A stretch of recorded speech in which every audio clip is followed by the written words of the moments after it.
Yeah, yeah, yeah.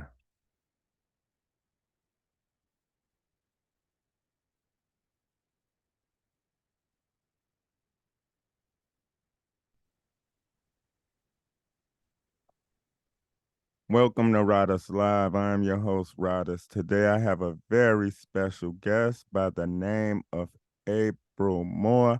I've been knowing this girl since I was like in eighth grade, and here we are. Apryl, introduce yourself to the listeners and tell the people a little bit about yourself.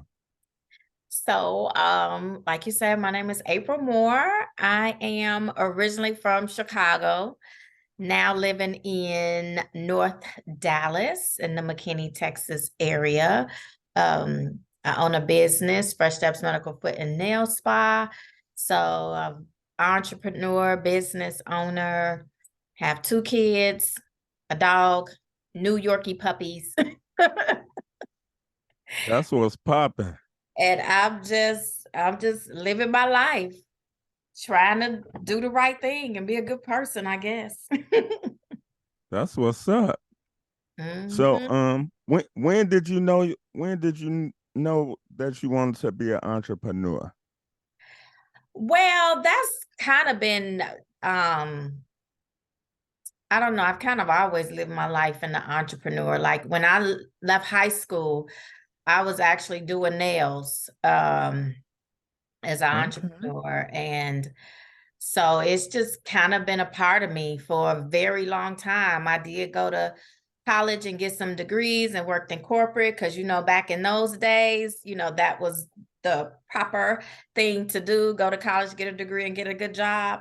But, it, I don't regret it. I learned a lot from it, but it has definitely brought me to where I am today as an entrepreneur and the success that I have. So I can't like discount that experience and opportunity. But yeah, it's just kind of been something I've always been into.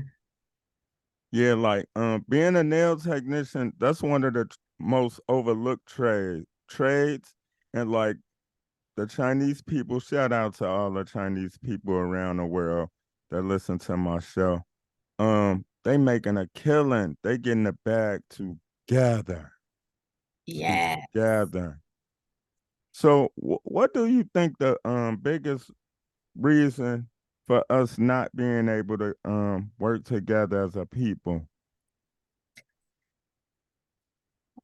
It's we just wasn't taught. We were not taught to, if you look at different cultures, there are some cultures that won't even let you marry out of your community, out of your culture.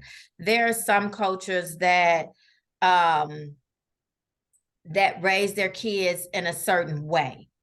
And I think just in our community, we just didn't have you know, that upbringing. We didn't have that togetherness. Everybody was just out on their own. I heard hear a lot of people say, "Oh, when you 18, you out of my house, you grown." No, when I have a kid, that kid is mine for life, you know. Exactly. I So totally disagree with that. with what? With kicking your kids out. Oh yeah. It's interesting because my daughter went to college here in Texas. And so when we got to it was a small college. It was a very good college. I call it a well-kept secret. But when we got to the college, our first day, we're driving up there, and the president and his wife was greeting people, as we were coming to the school. And so one of the things that the wife asked me, she was like, "Oh, you're excited. What are you going to do with her room?" I said, no, she asked me, was I excited about her leaving? And I'm like, yes, of course. And she was like, so, what are you going to do now? And I told her, I said, my child will always have a room in my house. Like she ain't going nowhere, she will always have a room in my house. Like just because she's leaving to go to college doesn't mean that, she's not coming back. Right. So She was like, "Oh, okay." I'm like, "Yeah, I don't roll like that." Like, what you think? What you thought this was? Right. And there's a lot of people, and I can't say I agree or disagree with it. It's just not me. Like, I've always had a home in my mother's house, Right. you know. Even Mm-hmm. when I left and got married, I knew that was a place that I can always come back to, because I always tell my kids, your home should be a safe place for you. I So agree. if if you are out somewhere, you're not feeling safe, you should always be able to come home. I agree. So let me ask you that. Ask you this. So, if you could go back in time and be your parents, what would you change about your parents? What would you do differently? About my parents, wait, the way they parent me, what would I change about the way they parent me? Anything about them? Okay, so and I don't know if you noticed, but my mother is from the islands. So her first language was French. My dad is from Mississippi. He was in the Air Force, and they met in England. Okay. I So, love England. oh, it's a beautiful place. But my biggest, I always tell people, I'm so upset with my mama still today because she never taught me French. I'm like, I could have been bilingual. And then my dad, he got out of the Air Force. He served 8 years in the Air Force. And when I was born, he got out. So I was actually the first person in my family, between my brother and mother and father, to be born in Chicago. And I'm like, y'all Mm-hmm. really could have just did that different. Like, I could be living a whole nother life right now. I know. So that would be the biggest thing with my mom. But I mean, I understand, because when she came to the US, this was her first time in the US. She had this man bring her to the United States. And so she had a very heavy accent. People looked at her, from the time she opened her mouth, they looked at her funny. They didn't understand. The first thing they say is, "Oh, is your mother from Jamaica?" Well, I didn't know. I was a kid, and I'm just like, "No, she's from the West Indies," but I didn't know Right. that Jamaica at that time was part of the West Indies. I was little, so, but you grow and you live and you learn. But I mean, I completely understand, because you know how you feel like the outcast, people looking at you funny, you open your mouth, they don't understand what you're saying. So, but I still like, you could have taught us at home. Right. I bet your mama could cook though. you know I know she My could cook. grandmother can cook. My mother was not the cook. What? No, I Oh, am a better cook than my mom. I'm sending this to your mama as soon as we get off of here. My grandmother was definitely a better cook. My mom, I don't know what. I don't. My dad, between my dad was a better cook. He was from Okay. Mississippi, All right. so, and I Okay. guess it was just the, different. But yeah, I'm yeah. Okay. So when did you decide to put your plan in motion to go with the entrepreneurial thing like full force? I know college played a role, but college don't teach you how to budget, hustle, or none of that shit. You just see a Oh big no. ass bill when you get the fuck out of there, depending on your circumstances. Baby, yes, indeed. So I would say I've had a lot of entrepreneur adventures before I even started this business. I had another business. Um, I have a extensive background in business and finance. So like I've had other businesses before. I've had my Series 6 and 63. So I did financial planning. And then I have an I have a degree in accounting and a bachelor's and a master's in human resources management. And so, um, like I said, that's kind of always been something. So, but when I came to Texas, I I needed something a little bit more flexible because at that time I was married. My daughter was going into high school. My son was going into kindergarten. Right. And the level that I was in my career, being in the HR, there was no more 9 to 5. I was at a management level. And if people in corporate understand, They they, milk your ass for yeah, that they little want you money. at their mercy. It's, the to the benefit of the business. And at that point, I'm like, yeah, and my son was a preemie. Right. So I didn't go back to full-time work. I didn't work for after that pretty much because he came home with therapists and things like that. Right. Um, and so when I did come to Texas, I needed to find something that would give me that flexibility because I'm in North McKinney. So a lot of the positions that I would really qualify for would be in like downtown Dallas. Right. However, they tell you this, but being in HR, completely understand when you're out of the workforce for a certain period of time, you're Hmm. almost like unemployable. Right. You know, it's like, oh, well, we're looking for somebody with this experience. You haven't done this in so long. I'm in HR. I get it. I'm like, whatever, because guess what? One monkey don't stop no show, because obviously that wasn't the plan for me anyway to go back into corporate. So Right. then I just decided, you know what? Let me go back to what I know I can do and make some money. And that was doing nails. And I also did some substitute teaching. Okay. Shout out to the teachers. Right. And so I started doing nails. I got my own little salon suite. But then I was going back and Smart. yeah, but and at like the salon suite thing here in Texas was a big thing, but it hadn't like popped off in Chicago.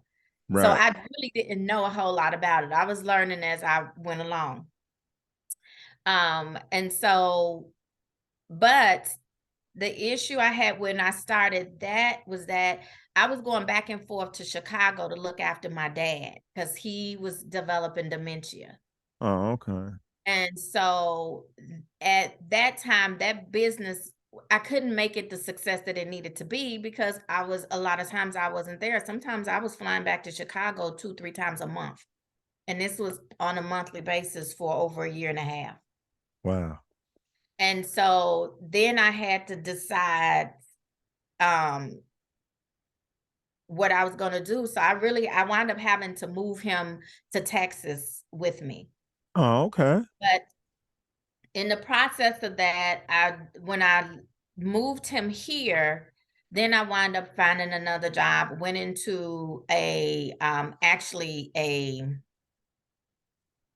was a male grooming salon where I did manicures and pedicures for men. And the manager there, she asked me about, had I heard about the medical nail tech program, yada, yada, yada. And I said no. So I went through the program because she spoke highly of it. And she was like, Miss April, I think you'll be really good at this because you're really good at what you do.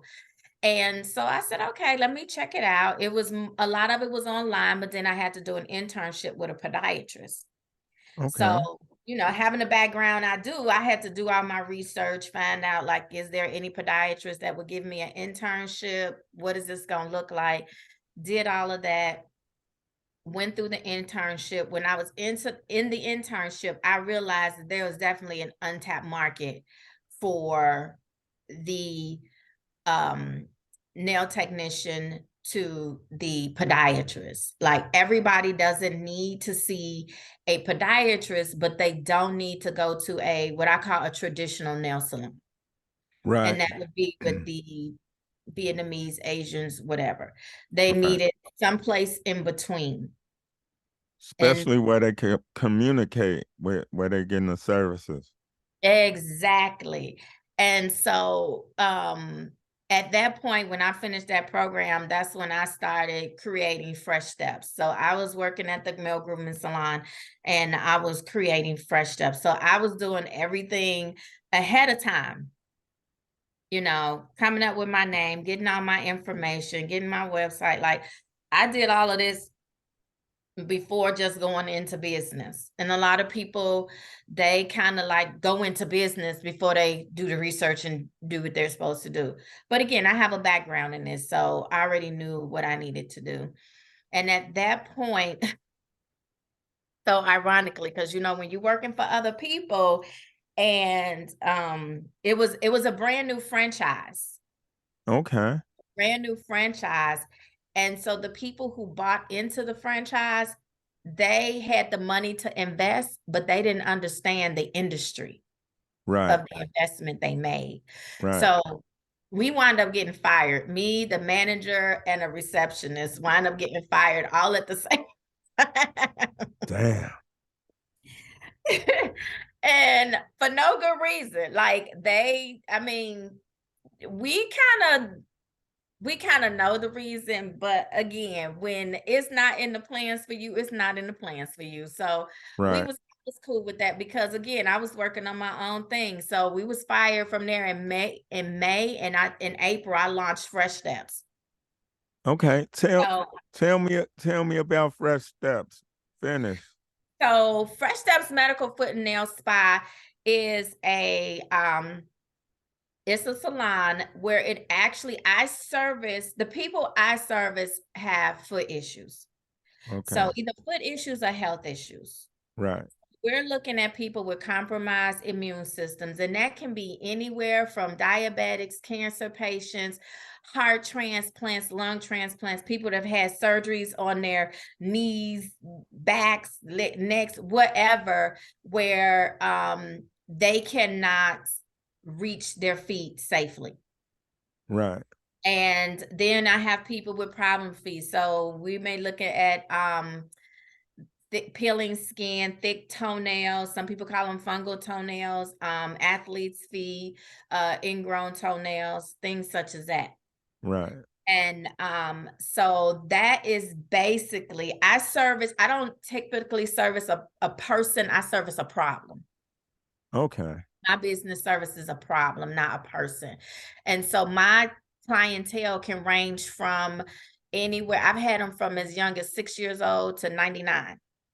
Damn. Fresh Step Solutions Yeah, before you get in the hard foot, bottoms. yeah, foot issues don't discriminate. They don't discriminate. I know that's right. They You weeble and you wobble, but you don't fall down. You're right. Um, so that's what we do at Fresh Steps. And I opened in 2019, and in 2020, what year is this? 2023. Right. So towards the Did end. COVID affect your business in any way? I'm sorry. Okay, so actually, no. Okay, so Good. they closed us down. They Right. did, because of COVID. They closed our industry down for about, I think, 6 to 8 weeks, something like that. But the beauty of my business, because I service people with compromised immune systems, it kind of boosted my business, because now people are becoming aware of places they don't want to be. They don't want to be in the crowded nail salons. They're taking notice of the tools and the cleanliness of the salons that The they're going customer to. service and the experience. Exactly. And so they are like, I need to find someplace safer. I can't go to those type of salons. We still wearing masks. And so they don't want to be in those places. And so literally they were looking for some place that they can go. So that worked out for me, because I can tell you this is year 5 of my business. And I think I've only done marketing maybe a year on and off. Wow. You must do very good work. Oh yeah, but I am the only person in the DFW that practices at my level.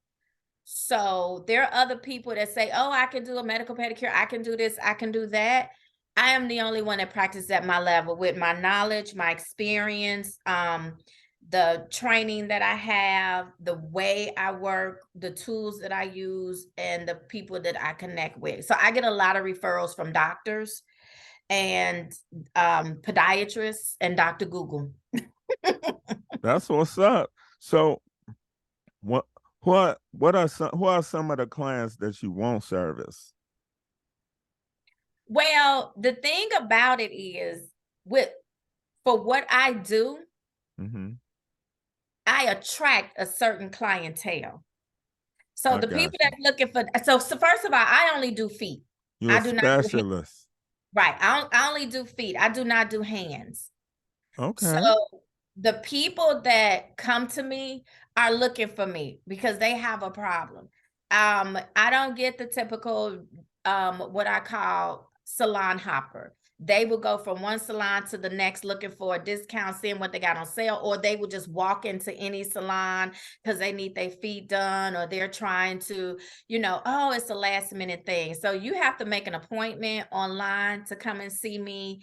My price point is a little different, so I attract a certain clientele. So I can't say there's anybody that I won't see because the people that come to me need me.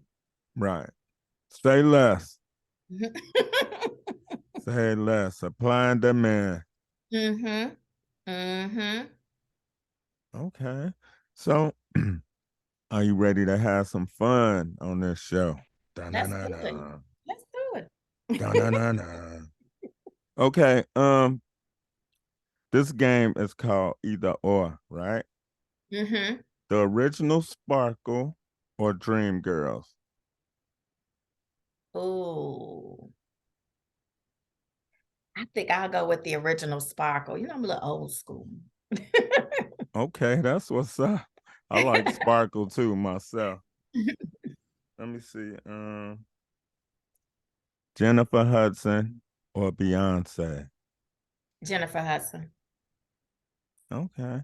To me it seemed like Beyonce don't be using her voice right. She got everything, but she don't use her voice right to me. You know, Beyonce I don't have anything against Beyonce. She has a gift. She is multi-talented. She can sing at a whole lot of different ranges, but She and I ain't think got that stank. yeah, like Jennifer Hudson, she's from Jennifer from Chicago. So she just a little bit more Season. reachable to me Okay. I got you. for me, because I'm not big in all of the, you I know, know. I'm not a groupie or like, yeah. Oh, I know you're not. I know you're not. Everybody bleed red to me. So, if we at the same table, obviously we got something to bring to the table. So I'm not really that type of person. Right. Okay. iPhone or Android. Whew, that's a little difficult because I do both. Okay, that's cool. I do I both. I feel you. Um, Biggie or Ice Cube. Oh, I think I'm gonna go with Ice Cube. Okay. Um, if you if you had to grow up in this generation and being, outside back in the day, would you prefer to live in this generation and be on social media or being outside back in the day when you grew up? Outside back in the day. Outside. Outside. I hear you. Outside back in the day. Okay. Do you care to elaborate? I think social media has dummied our new generation because there's no authenticity, there is no connection. You looking at so much fake stuff on social media, and these kids are sucking it in like it's the world. And like I'm a business coach for nail techs as well. And the one things I tell them is don't get caught up in these Instagram sensations. These people out here showing you all of this, making you think they got this and that. And I mean, it is destroying the mental health of our kids. And then it's the cyberbullying. Yeah, That we used to fight with hands and fists. exactly. These people on social media, I'm like, come off that screen. They don't know nothing about no consequences and repercussions at all. No, none, none, none, none at all. Okay. This is a game that we play. It's called Smash, Pass, or Dash. So you get to smash a guy, pass one to your friend, and the other one you ain't gonna be bothered with at all. So you get three choices. Okay, the first one is Derrick Rose, Michael Jordan, and Reggie Miller.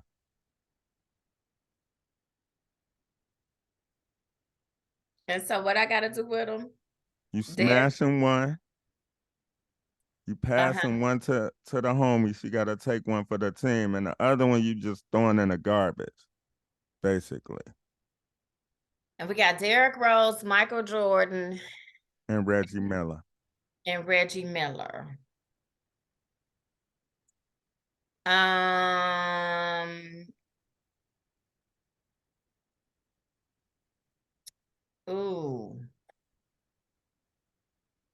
let me see. Maybe we'll smash Reggie Miller. We'll pass Michael Jordan and Derrick Rose. We just gonna get rid of. Back to Inglewood you go. Okay. All right. Second round. Bobby Brown, Al B. Sure, and Special Ed. Um, well, Bobby Brown, we just gonna get rid of him. Garbage. Okay. So I guess special ed, we'll just have to pass and maybe we'll smash. I'll be sure. Okay. Last round. Michael Ealy, Edris Elba, and Drake.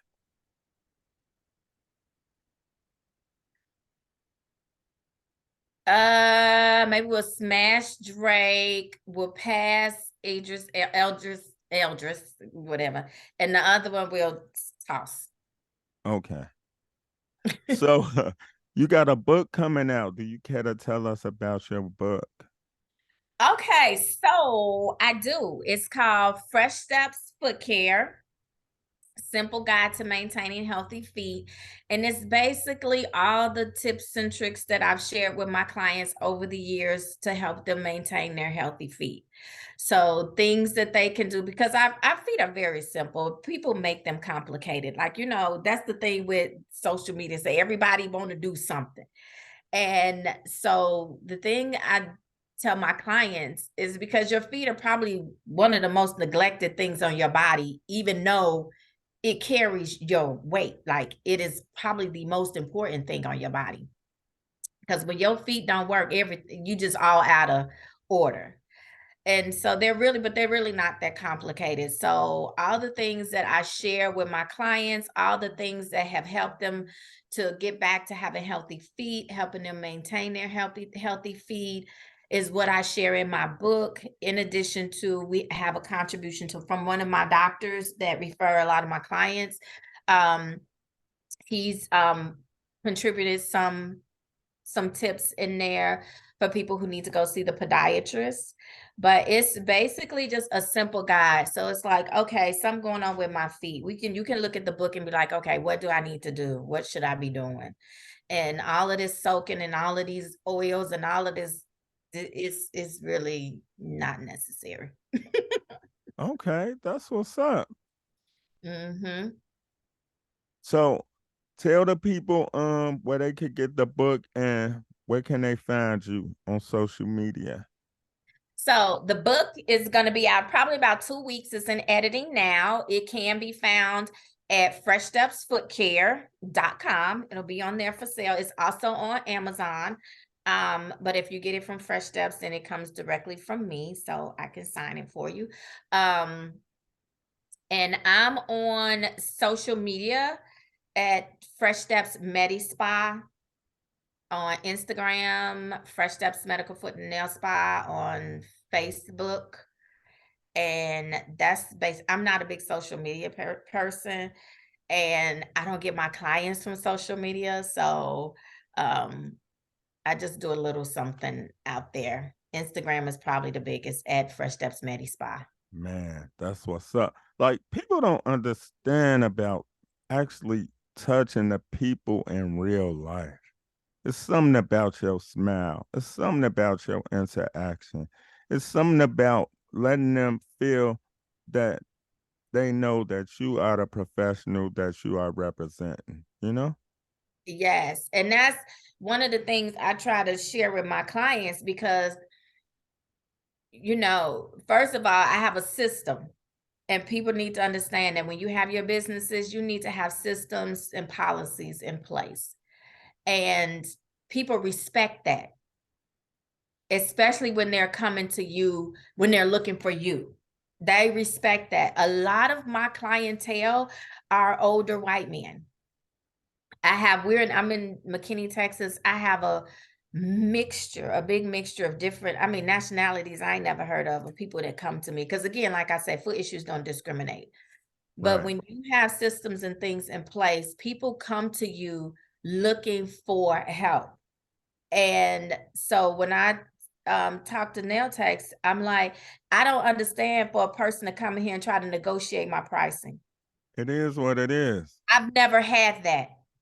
So I've never Exactly. put myself in a position where we need to negotiate. When you come and sit in my chair, I'm the professional. You're not going to tell me what to do. What I'm asking you is, how did this problem start? How long have you had it? What happened? That's the information I need to know. You're not going to tell me, oh, I need you to do this. I need you to do that. No. And I've never had that happen in my salon. That's the way you're supposed to do it. Just like being a barber. My price is my price. Exactly. It, Exactly. And when they need you, they respect that. When you have a system, when you in there, and I've had so many clients, especially my male clients, to ask me, is this a franchise? hey, Do you understand what that means? yeah, we already talked about it. So, hey, don't take nobody right away. We You finna know, get this money. is this a franchise? Because they was like, your system is so easy. You go online, you book your appointment. It's an easy process. You show up, we ask you questions, you sit down, you get your service, we check you out. And they I, look at the branding, they look at the simplicity of it, and it's like, is this a franchise? No. Do you own this? Yes, this is all me. Mm-hmm. you gotta make it easy as possible for the consumer. Exactly. Not even for the consumer, for yourself. Right. Of course. But you That's know, what that a lot may of people don't understand, especially nail techs. You're doing too much. You're yeah, doing too much. They yeah, don't they don't need all of that. They don't even want all of that because they don't know it exists. You feel like because you can do everything, you need to give them everything. No, no. Make it easy for yourself and for your clients. exactly. That's Yeah. what's popping. So if you could leave anything with the listeners of Riders Live, what would it be? Um, from an entrepreneur standpoint, I would say do your research. Make sure you have your systems and your policies in place. Set the foundation from the beginning. From the beginning, set the foundation, the expectation, what you want to do, how you going to do it, what your clients need. Like, they need instruction. Do that from the beginning. And I promise you, you will save yourself a lot of headache and a lot of money. I Do the agree. research and set your systems and things up from the beginning. From the beginning. And trust me, they'll respect it because as a professional, they're coming to you for your expertise. So you got to show them that this is where you're supposed to be, and they will continue to come back. Yeah. So y'all heard it first right here on Riders Live from Apryl Moore. Thank you for stopping by, sharing your wisdom, your business knowledge, and having a little fun. Thank you for having me. Yeah. That's what's popping. Peace. Thanks.